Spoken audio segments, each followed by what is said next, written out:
অনেকের কাছে এই মসজিদটি চন্দনপুরা বড় মসজিদ বা তাজ হামিদিয়া মসজিদ নামে পরিচিত। মসজিদটির বয়স আনুমানিক 150 বছর।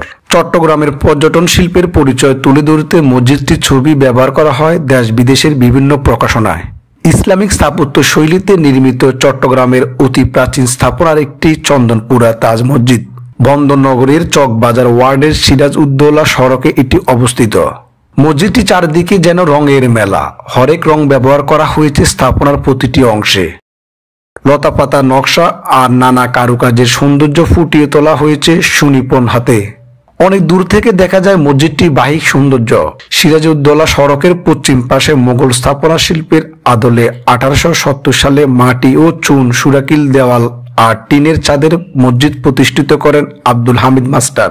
তখনও মাটির দেওয়ালে কারুকাজে ভরপুর ছিল। তার বংশধর ব্রিটিশ সরকারের ঠিকাদার আবু সৈয়দ দোবাস 1946 সালে এই মসজিদের সংস্কার কাজে হাত দেন। মসজিদটির কারিগর ও নির্মাণ সামগ্রী ভারত থেকে আনা হয়। এতে প্রায় 5 লাখ টাকারও অধিক খরচ হয়। চারপাশের দেয়ালগুলো ভেন্টিলেশন সিস্টেমের। দেয়ালের পাক গলে ঢুকছে আলো। আলোর ঝর্ণা দ্বারাই ভিতরটি করছে জলমল। আছে বাতাসের কোমল পরশ। মসজিদে রয়েছে ছোট বড় 15টি গম্বুজ। প্রতিটি গম্বুজে যাওয়ার জন্য আছে সিঁড়ি। গম্বুজ ও সিঁড়িতে ফুটিয়ে তোলা হয়েছে মোগল স্থাপত্য নিদর্শনের প্রতিচ্ছবি।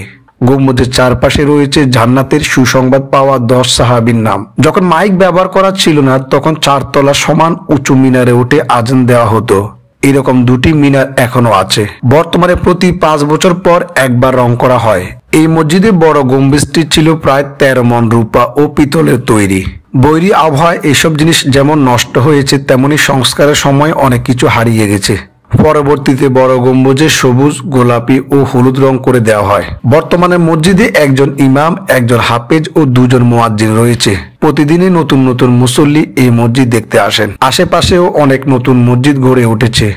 এরপরও মসজিদে মুসল্লির সংখ্যা বাড়ছে। সাধারণত দিনে গড়ে 800 থেকে 900 লোক নামাজ পড়েন এই মসজিদে। শুক্রবার জুমায় 5000 মুসল্লি ছাড়িয়ে যায়।